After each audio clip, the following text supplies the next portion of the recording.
ये क्या क्या रखा हुआ है यहाँ पर?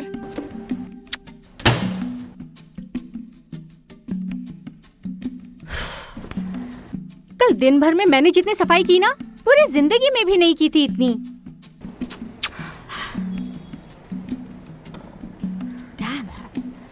कोई अपने ही घर को इतना गंदा कैसे बना के रख सकता है? मैडम 10 साल से बंद पड़ा था। जायदाद में कोई और बंगलो नहीं मांग सकते थे? तुम औरतों को ना कभी सेटिस्फेक्शन तो मिल ही नहीं सकता।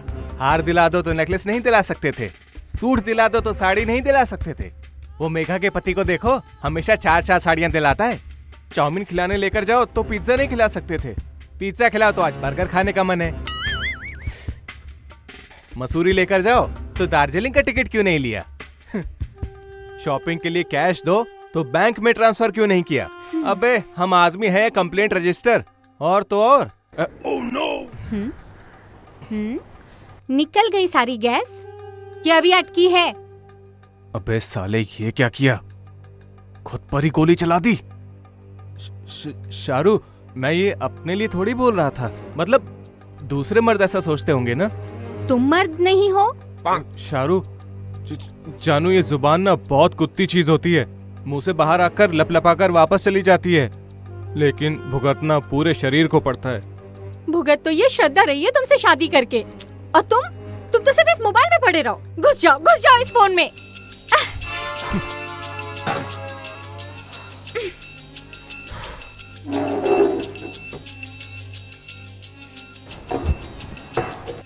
अरे रुको, बाबा ने मना किया था उसको छूने के लिए हमेशा। क्यों, मैं अछूत हूँ क्या? कब से बंद पड़ी है? अरे रुको। ओह,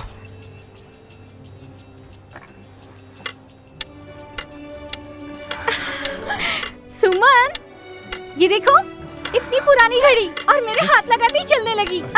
लो, टाइम ठीक करो। और देखा मेरे टच का कमाल। तुम्हारे टच से तो इलेक्ट्रिसिटी को करंट लग जाता है। बस एक तुम्हारी मॉम ही है जिनका घुटना नहीं हिल पा रहा। देखो, मॉम को बीच में मत लाना। मैं कह रही हूँ मॉम को बीच में मत लाना। मुझे पता है 15 दिनों से मॉम यहाँ पर मेरी सुविधा के लिए आई हुई है, और तुम्हें ना बहुत तकलीफ हो रही है। और उसका क्या, जब तुम्हारे घर वाले यहाँ 2-2 महीने तक पड़े रहते हैं, तब तुम्हारी जबान नहीं हिलती है ना? और वैसे भी वो घर मेरा भी है, जितना दिन चाहे रह सकती है वो।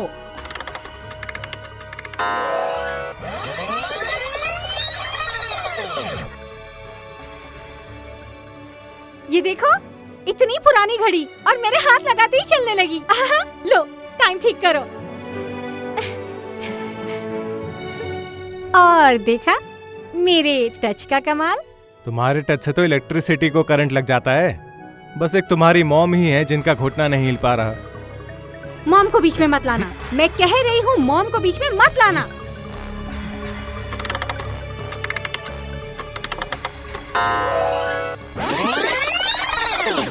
ये देखो, इतनी पुरानी घड़ी और मेरे हाथ लगाते ही चलने लगी। लो, टाइम ठीक करो। और देखा मेरे टच का कमाल।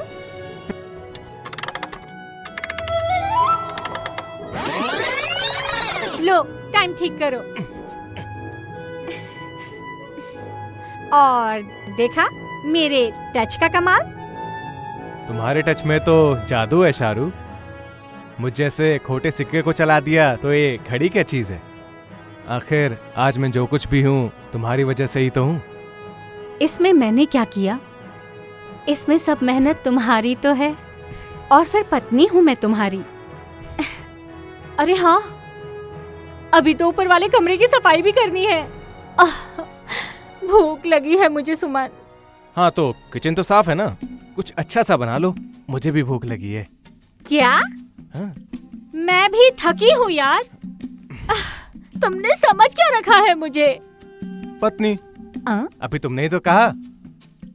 क्या पत्नियां नौकरानी होती है? मतलब मैं तुम्हारे लिए खाना बनाऊं, तुम्हारे घर की साफ सफाई करूं, तुम्हारे बर्तन धोऊं, तुम्हारे कपड़े धोऊं, और फिर बच्चा हो जाए फिर मैं उसे भी संभालूं। और तुम लोग सिर्फ बिजनेस का एक बहाना करो। मैं नहीं जानती ऑफिस में क्या होता है। रात के 11-11 बजे तक घर आते हो। ऑफिस को ना मनोरंजन का एक सेंटर बना रखा है। और वो अर्पिता, वो क्या करती है रात रात तक वहाँ पर? हाँ, सब जानती हूँ मैं।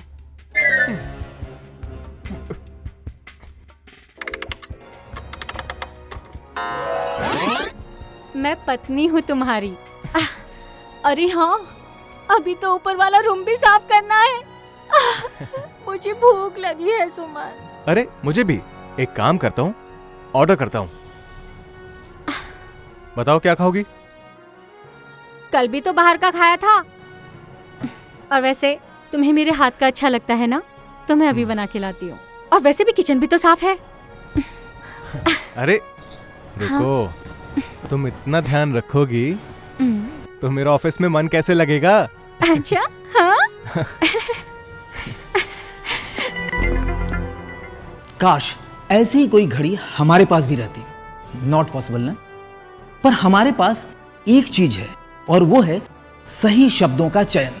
अगर हम कुछ भी बोलने से पहले उसके परिणामों के बारे में सोच लें, तो हमारे जीवन, समाज और परिवार के साथ साथ विश्व में भी शांति बनी रहेगी, है ना?